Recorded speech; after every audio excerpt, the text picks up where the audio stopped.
Akash, thank you very much. And thank you, Fiapo, for giving me this opportunity to talk about something that I'm very passionate about. But the first things first is, while I may be the one presenting today, the real, and you know it and I know it, the real, the core and the heart of the sport are the people who are part of it. And there are more than 4,500 people across 60 squads right now.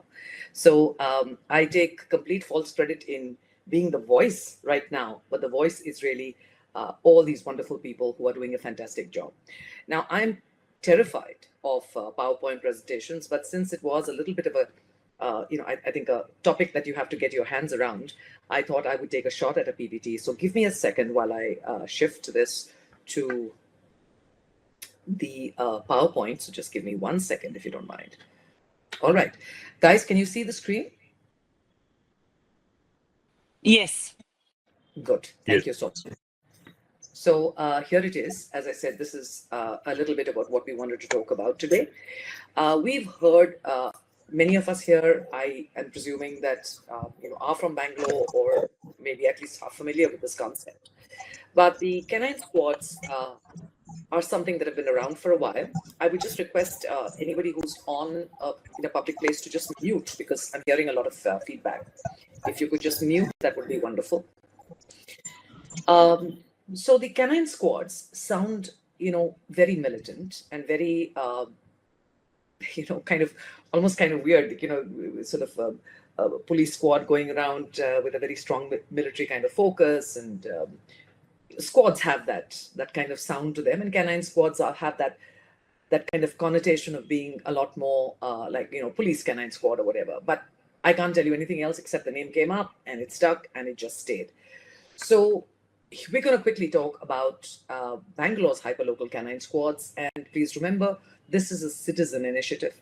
And I think in our own small way, it has been transforming communities, but primarily through human-animal coexistence. So this is the logo of the squads, and let me move on. Before we talk about anything else, I mean, I think the canine squads have only one base, which is its community and the understanding that only through community that we make a difference.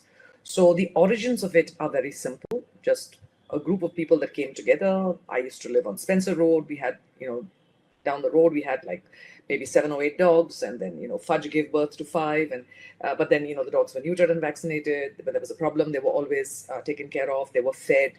But it was just a bunch of us who did it, and there was really no problem. And I remember thinking to myself, I said, with all these problems that we have in the city today, and this was many, many years ago, just imagine if all of us just function as small communities, looking after our small communities, life would be that much easier. And in some ways, that's how Cubbon Park Canine started off, because we had about 120 dogs, and we obviously had concerns and challenges about feeding, and there were some phenomenal feeders. So I did nothing except put a structure together, and then Cubbon Park and its dogs are probably very well known for being extremely well cared for, always in good shape, and very beloved by most people who visit the park. So we realized also that urban communities, we're not as easy to manage because there's so many complexities. What we really need is what we talked about a little earlier, which is community guardians.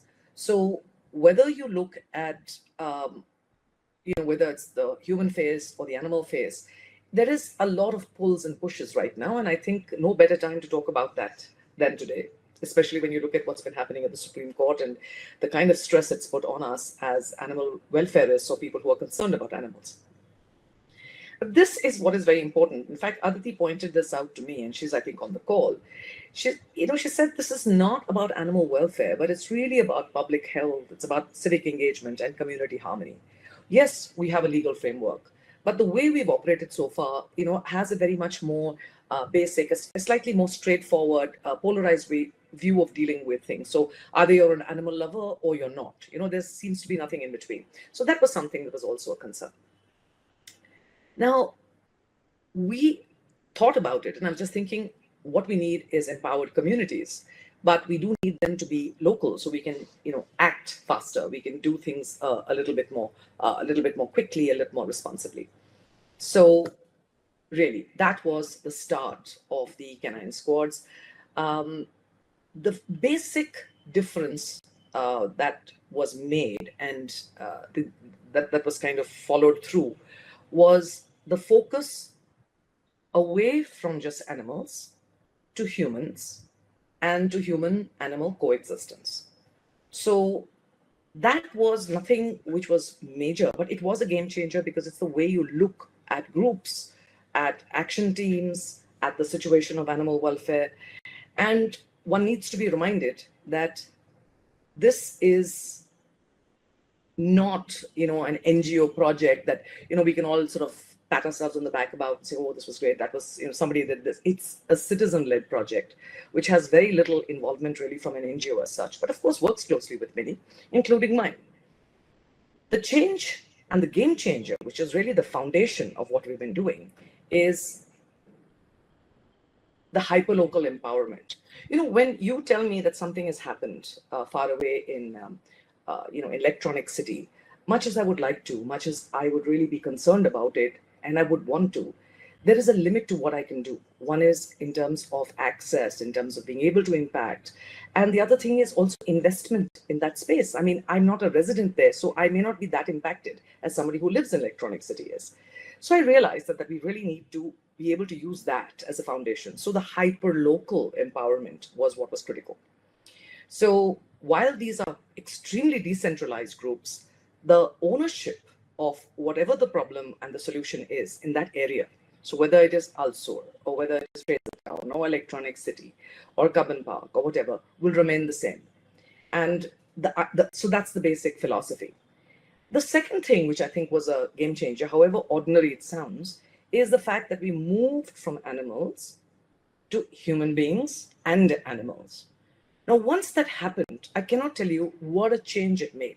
The first thing is we started to get taken a lot more seriously by the human community, because now this was no longer about them, about the animals and, oh, you dog lovers. That's the kind of label that we tend to have. So it was no longer about that. It was really about how can we impact and make a difference to humans so that humans and animals can coexist more peacefully together. And this, in the fact that it's shared urban spaces with all its competitiveness and all the issues that we have, limited infrastructure, managing becomes difficult. But the moment we address the human community, things changed. So when the Canine Squad is focused on being able to help a lot more, so the human focus has just been dramatic because the entire demographics, the market you're addressing has changed. So forgive me for using these kind of words, but I think it's important to realize. The third thing is the human-centric approach also has to keep in mind the government and legal aspects. So when we are addressing this human issue, the fact that streets are safer, the dogs are more neutered and vaccinated, they're better fed, so therefore very much calmer. But we are working within the larger legal infrastructure of animal law. So whether it is the ABC Rules 2023 or it's the Prevention of Cruelty to Animals Act, we are largely bound by them. And very often human beings don't realize that how much of the things that they took for granted, which is relocating a dog or getting a dog removed or even sometimes killed or poisoned, is against the law. So we're really helping human beings absorb and digest that these are the legal frameworks that we have to live with. And by doing what we are doing, which is long-term and much more compassionate, we're helping the community and helping them not make any, commit any inadvertent crimes. I know that's a bit extreme, but I think this is something that has made a difference. We also work closely with the government. So while we do a lot of work on the ground, there are a lot of things that get done off the scenes, whether it is interacting with the government or trying to, get new initiatives. Like right now, we have just pushed very hard for cat neuter, which is just as important, because the way it's proliferating, that's a problem. So the government and legal framework, which is either working with the BBMP or working with local authorities, the police, the local engineers, is an important aspect. And these three things, the hyperlocal nature, the human community address, the fact that the framework involves government and legal, and we have to work within them and in fact leverage them, has been an important foundation for us as a Canine Squad to move forward. I love this, by the way. Indie Proud is something that we are very proud of, and we really are so delighted and privileged that we have so many indies that we can adopt, we can work with, and I think anybody here will tell you how wonderful it is to be able to have made such a change to indie adoptions. But that's a little separate. The mission is really this: it is coexistence through compassion. And however cliched it sounds, what we do as squads, and all of us who are in squads, and I'm sure there are many of you here, what we do is provide the last mile connectivity. So while we can do things in, say, Mahadevpura, or we can do things in Indiranagar, the fact is, I know, right, where that particular dog is, or the fact that this particular area, which is the DRDO or something, has 20 unneutered dogs, which they're not allowing us to come close to. They don't allow us in. So we talk to them and get things fixed. So these are things which are very important. And it's in those last mile connectivities that the community is really at its best. So what does it really mean? What do the squads do? The squads do what any group who's concerned about animal welfare do, but we do it in a slightly more structured manner. I am sure most of us who are in the space cannot look at a dog without looking at their ears, right? That's the first thing we see. And it's almost embarrassing that the first question we ask is when we see a lost dog, we see anything, is the dog neutered? Because it's not about being neutered. It's about the fact that what we see as people who are human participants in the community and animal welfare participants in the community, in the hyperlocal community, that an unneutered dog means many things. It means an unvaccinated dog. It means 10 more pups, which are going to die, be poisoned, run over, injured, hurt, suffer. It also means more pressure on very limited resources. And it also means larger bills, more things to worry about, and a pressure on the community, which can handle 5 or 6 dogs, but may not be able to handle 100. So vaccination and neutering is, I would say, the single 2 largest focus areas for the squad. And this is something that I think we do very well. Every time a squad is set up, they go straight after that first focus, which is neuter vaccination, and do a great job because they're able to get additional support and tools, because we get the BBMP to move in to support, we get the vaccination teams to point out which areas are not done. So there's a lot of on-ground coordination and a lot more results that we see.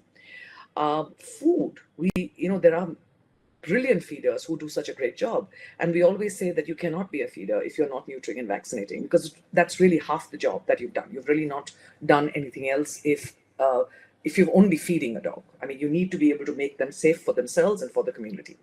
And one of the things that I love doing is I love collaring with QR codes. They get stolen every other day, but I am still good with that, because you know what it means when you see a collared dog. It means that the dog is a community dog and is being taken care of by the community, and therefore more likely to be fed, vaccinated, neutered, etc.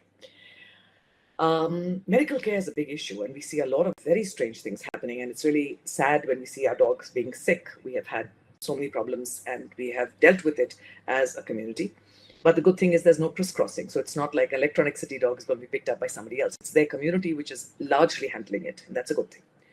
Human safety, I'm going to get on to the second thing, which is human safety is something which we are really concerned about. And we are authentic about that. We truly believe that humans and animals should be as safe as possible. So if there's a dog bite or there's something that happens, we do feel very, very concerned, because we need to intervene. We need to make sure that the area is safe. And one of the ways that we can do it, in fact, about 3 months back, I was bitten by a dog. I was getting very frisky and saying hello, hello, and he said, excuse me, just stay away, and I got a little bite. Because I was completely safe, because I know that dog is completely vaccinated. So there's a sense of safety. So the same way, our humans are that much safer because they know they will not get rabies, even if there's an injury or there's a bite or a scratch. So kids are that much safer. So it's a very important thing that we communicate all the time, that the dogs are vaccinated.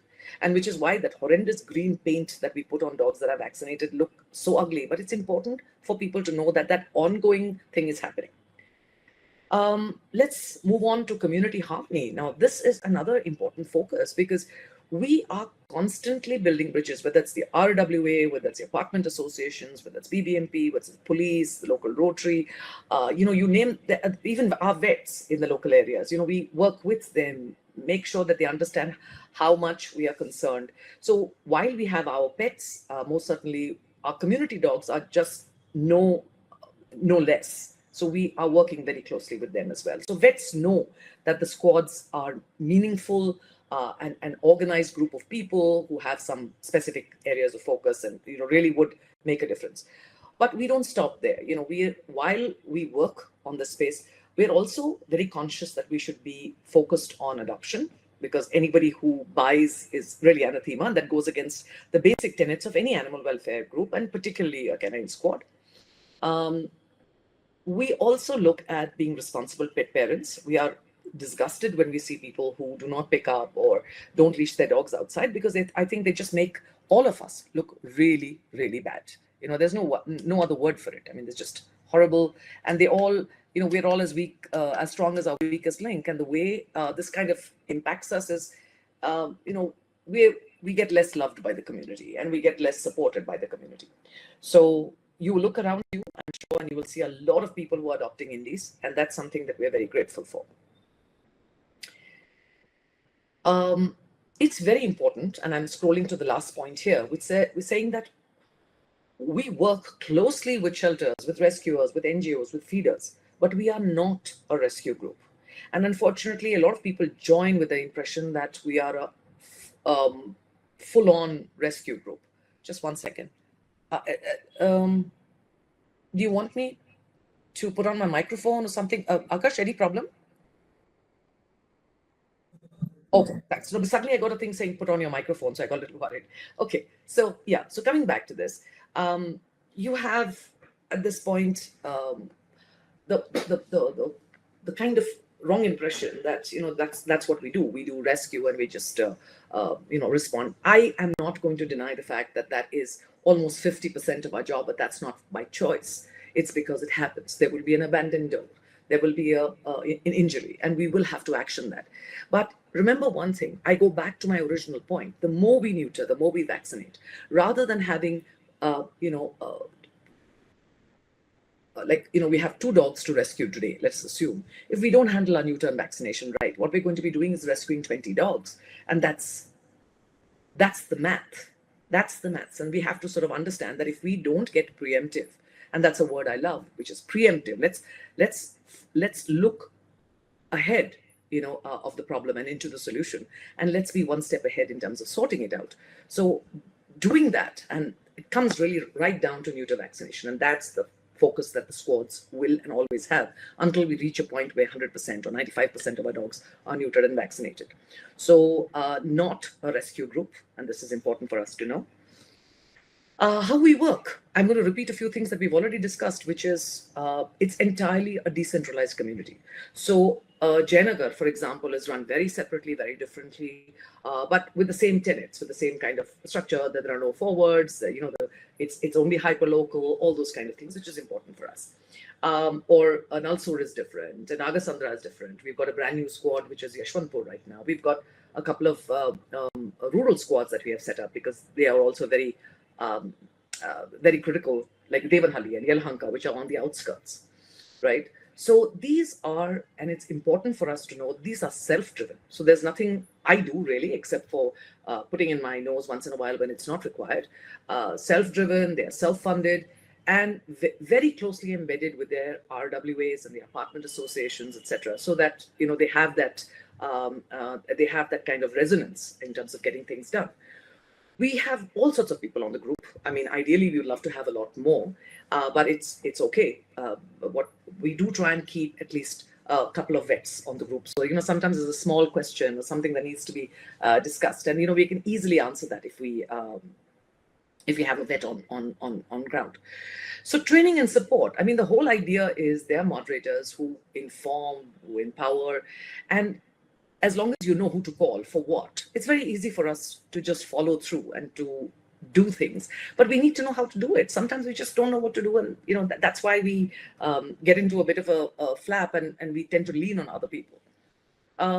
So working with government, whether, as I said, whether it's the BBMP or the BBMP helpline, or the rabies helpline, because that's an important thing as well, is critical. And we must be updated as well on what the current situation is, what the laws are, where the rabies and sterilization drives are happening currently in your zone.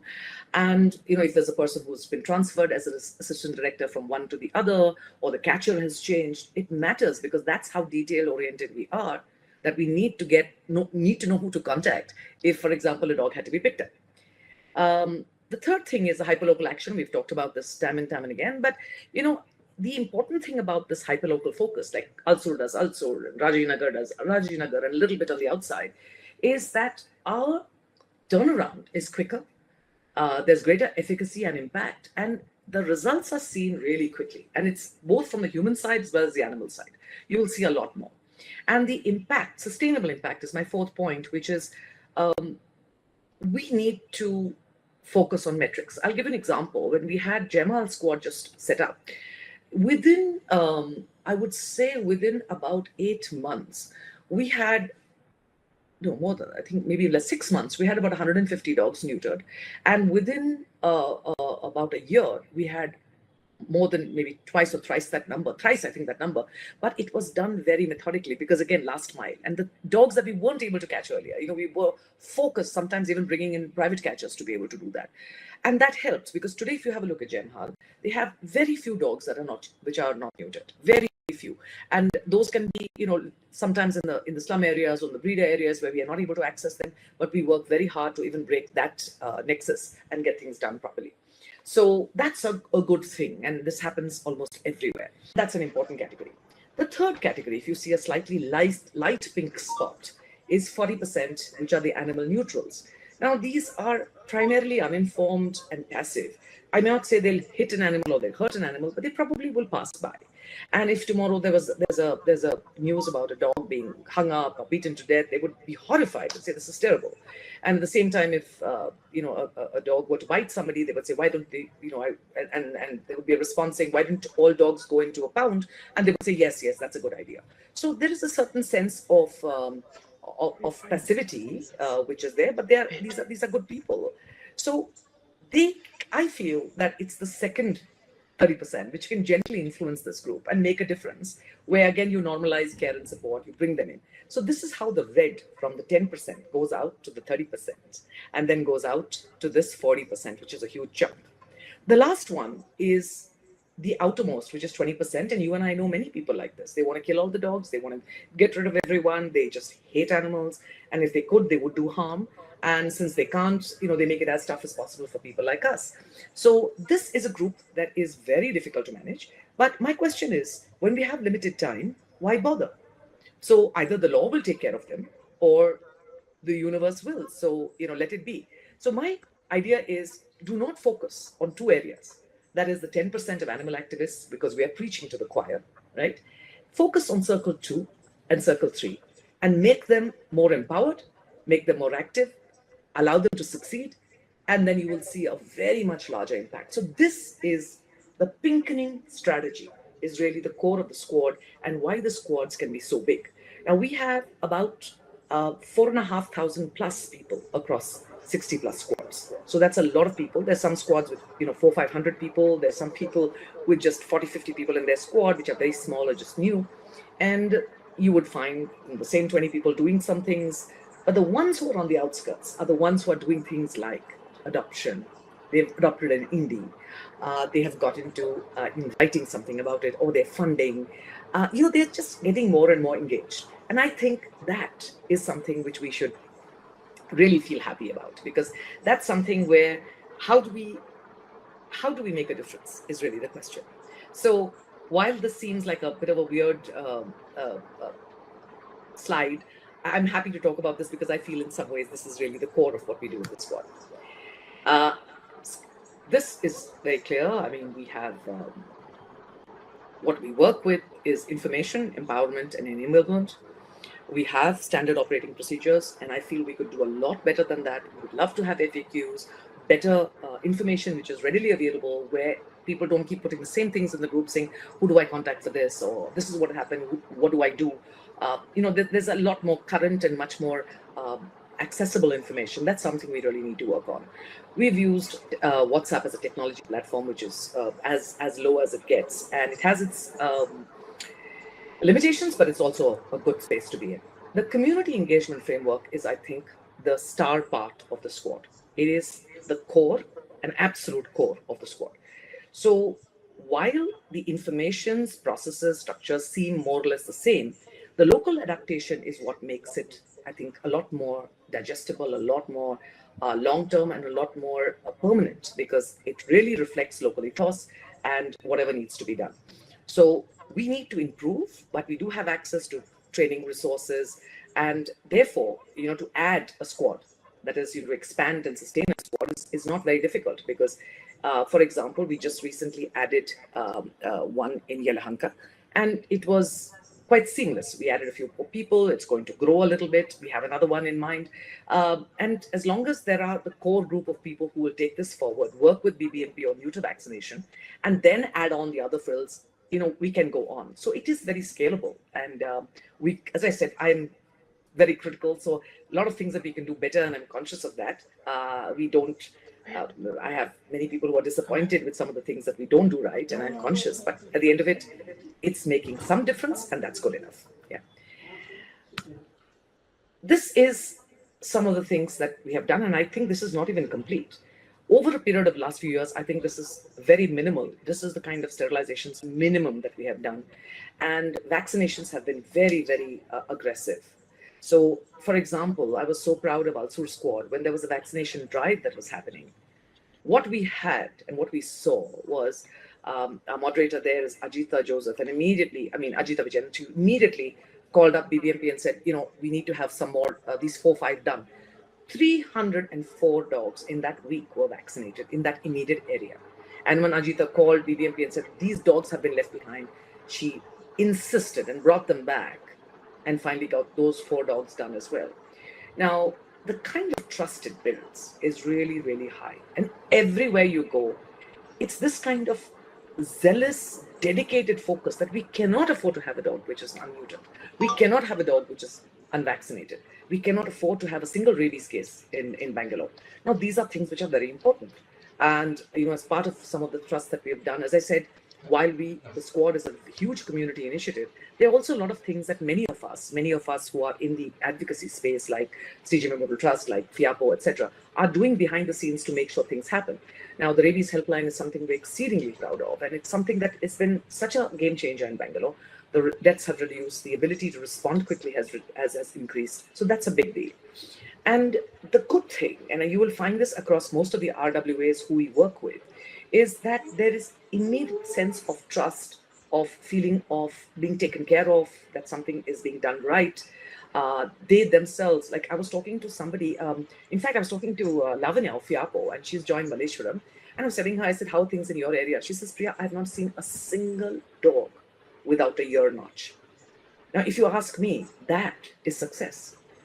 If you see dogs with a ear notch, and we have a hashtag which says no more pups, not because we don't love pups, because we see how sad it is, and their lives are so miserable with the way they are born and in a drain, run over, and all these kind of horrible things that you and I have gone through so many times. It makes us really proud. So that is really where we're coming from, because we are seeing tangible improvements, we're seeing reduced conflict, we're seeing healthier animals. Animals live longer. We're so delighted when, we almost lost a 17-year-old dog, but then, in the last minute, she came right back from the hospital and she's back again. And guess what she's doing? The disgusting dog. She's now foraging in garbage, which she loves to do. Because obviously good food was not good enough for her. She had to go back to her garbage spot and do her stuff. But this is the beauty of the love that we have, the dedication that we have to make sure that the dogs are in their space and as loved and as healthy as ever, and loved by their community as well. So this coexistence, I think, is something that will continue to make a difference, and it is our absolute mantra.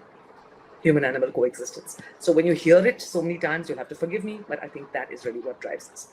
I could tell you 100 case studies. I don't know what to say, because each of the squads who are here just sometimes humble me with their amazing ability to impact, their amazing ability to sit down and to make a difference to their community, and so easily, so easily.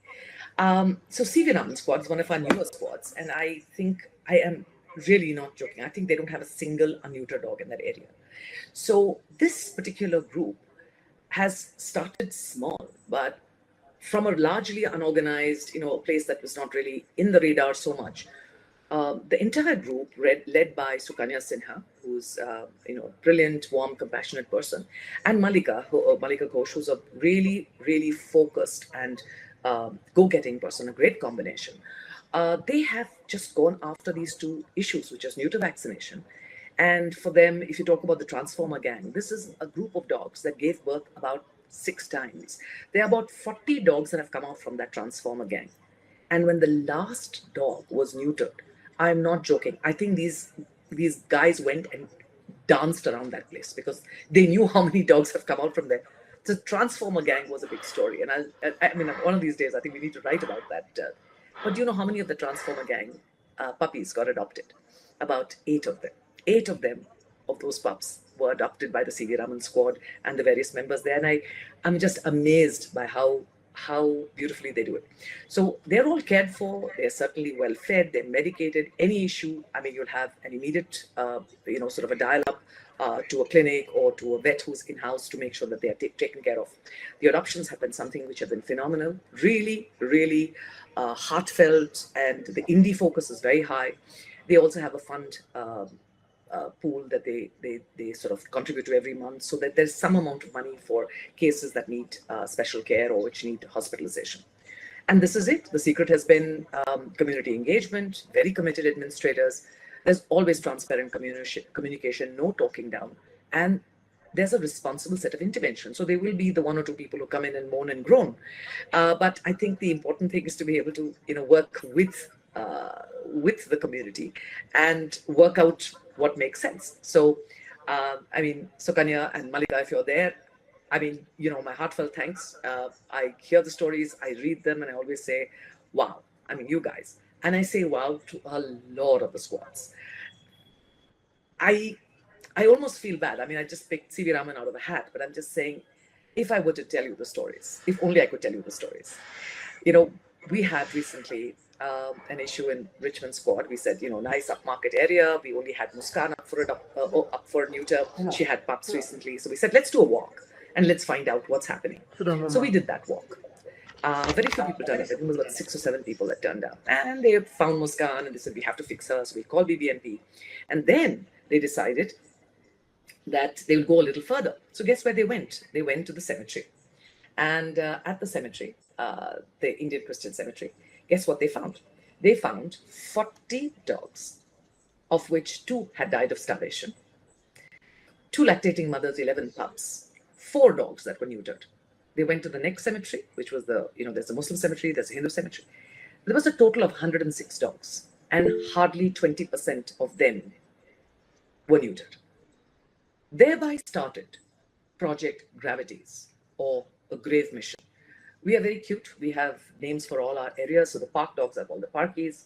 The BWSSB dogs are called the water bodies. The metro dogs are called the metrics. And of course, the graveyard dogs were called the gravities. And the gravities became a mission. We worked with BBMP very closely. We put a team together that focused on feeding for these dogs, raised funds for that.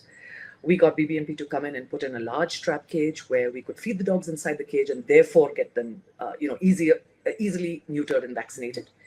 The strides have been enormous, but it's the community that has really done this with trust, with feeders, with the BBMP, with local community. So at the end of it, any results have been, so well received.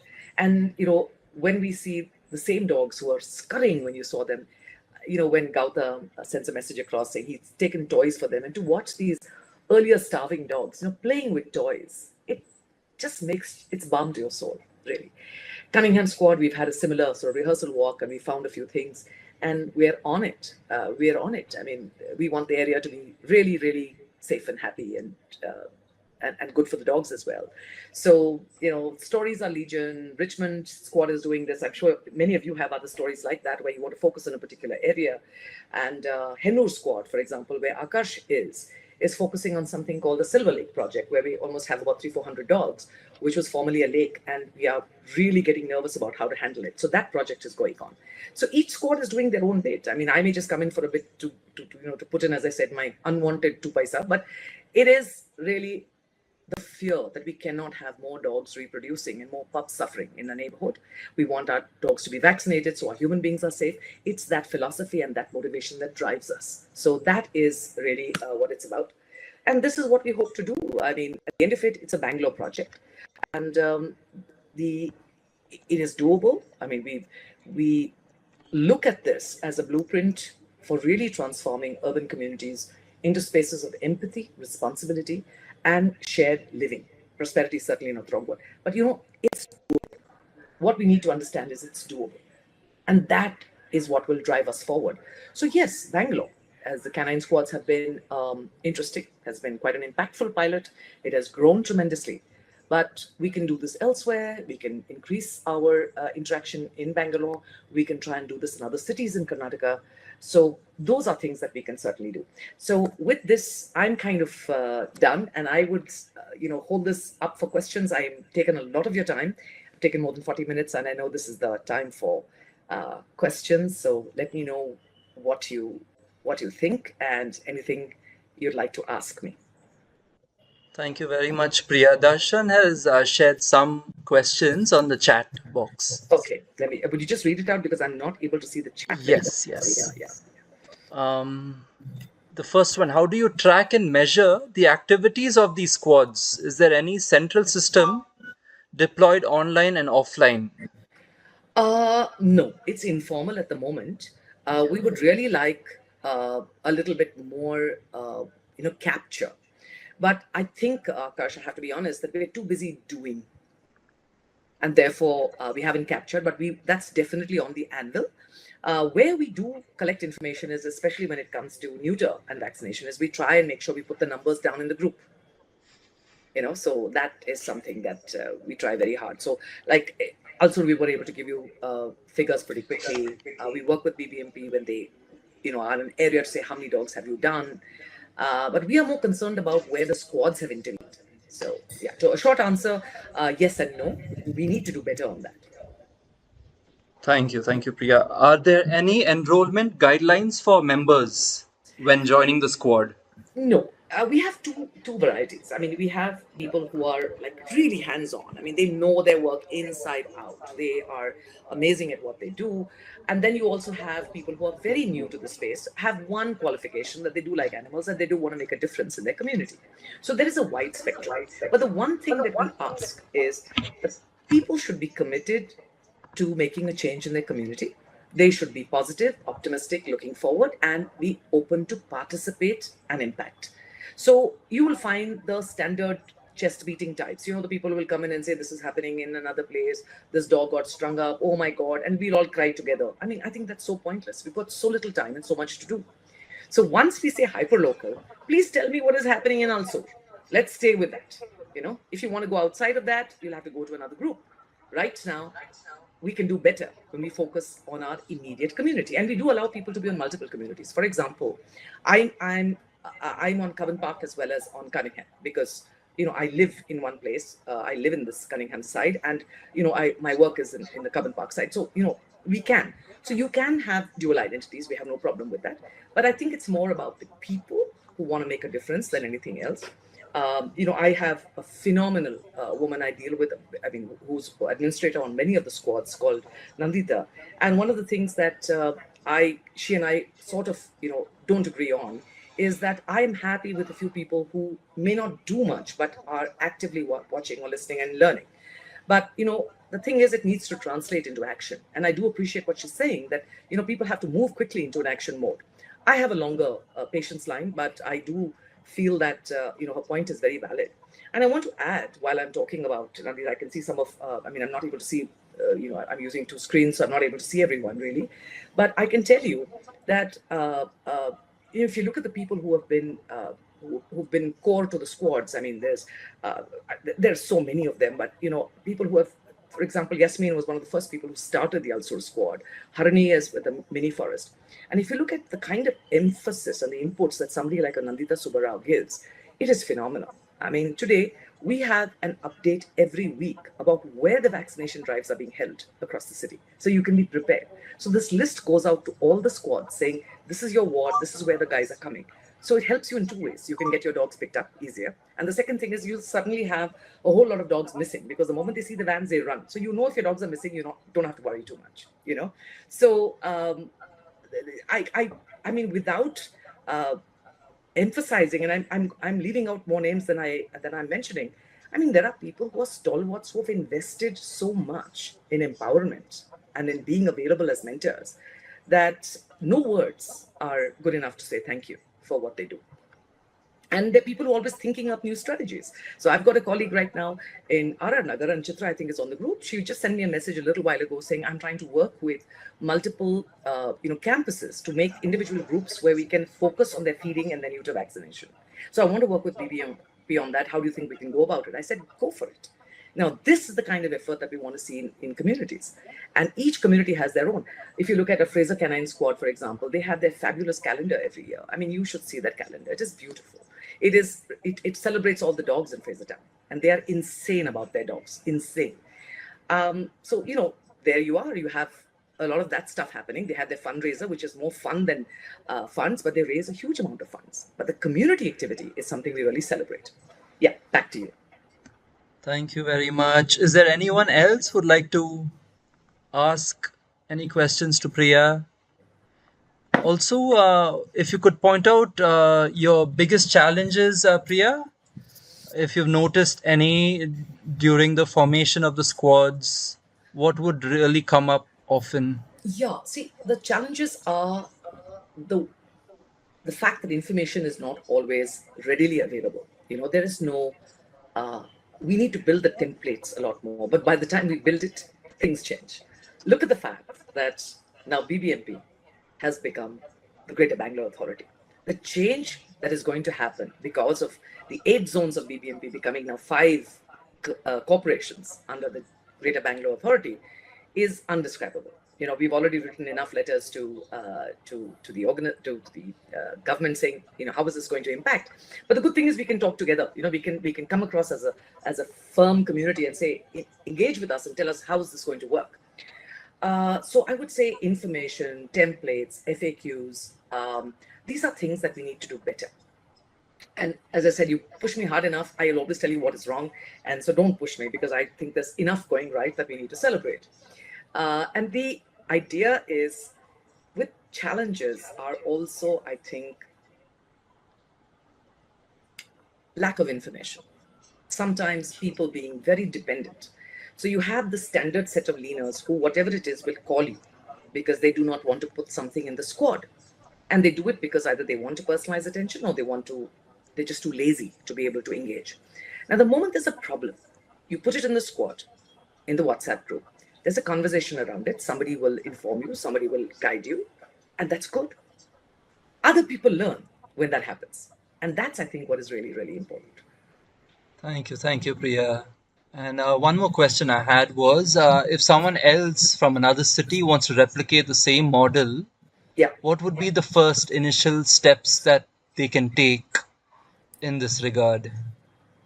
It is very simple. In fact, we tried this with Goa, but because Goa is across different panchayats, a little more difficult to replicate. But we did North-South Goa some time back. It didn't really take off, but it's very easy to do as long as you look at the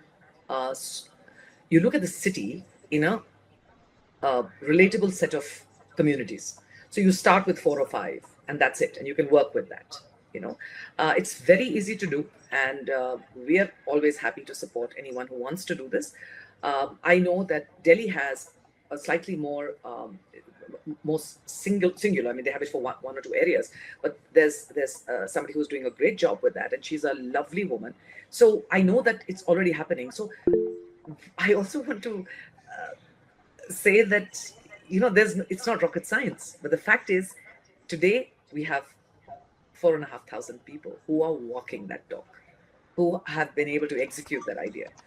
who will be able to take this to the next level and will make Bangalore a much safer, compassionate city simply by being there and by believing and by implementing, by being empowered. So these are things which I can't undermine at all. This is what really is the core of the squads. So it's very doable anywhere else that you want to. Absolutely.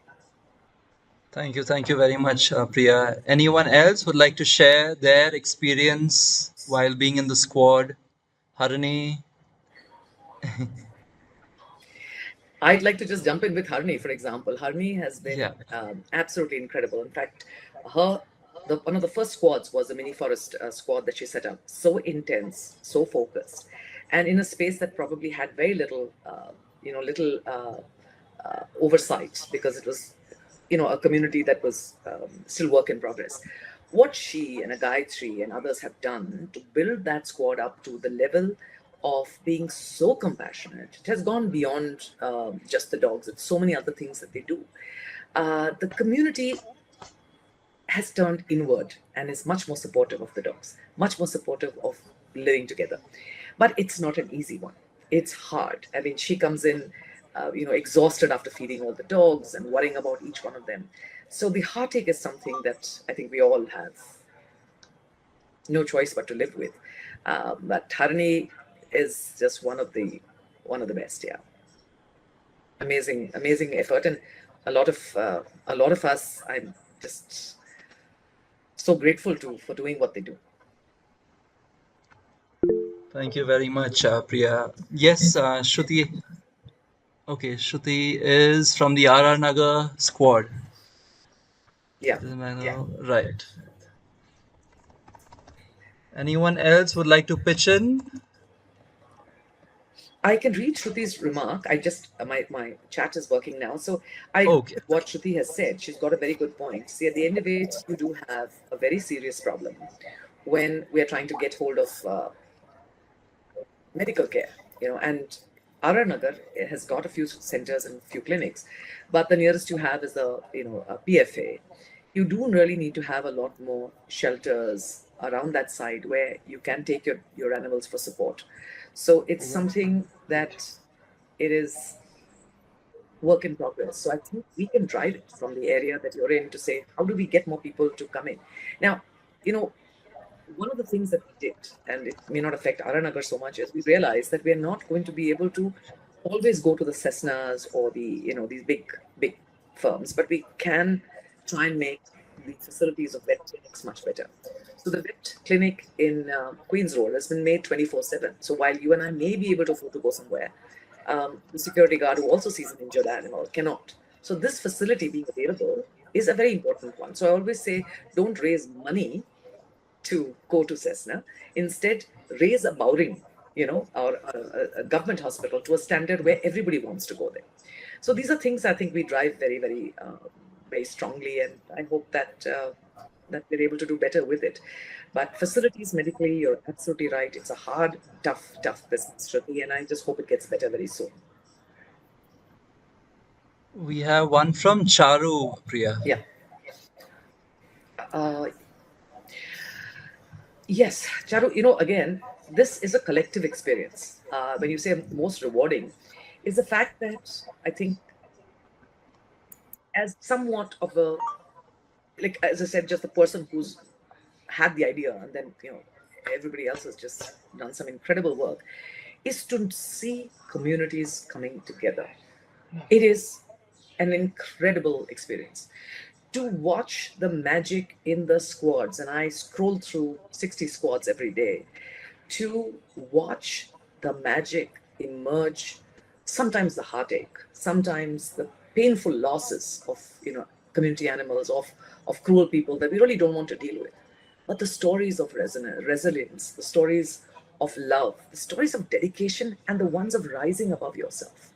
And you know why? Because the community is behind you. At the end of things, you can do a lot alone, but when you do things which are bigger and which you tend to get sort of overwhelmed by, the community stands behind you, and you can't expect everything to happen like in a minute. It takes time. You have to engage. That part of it for me has been just humbling to watch what and why and how things happen. Communities are the key.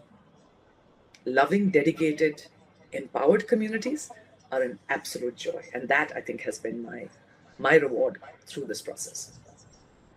Aditi has shared something. Yes, in fact, Aditi, I'd love Yes. for you to jump in if you have a moment because, Aditi has been an incredible partner, whether it's a Cubbon Dog Park or whether it's the Cubbon Park itself, and she has set up two other squads outside of Hoskote and Devanhalli, which has been, very hard work.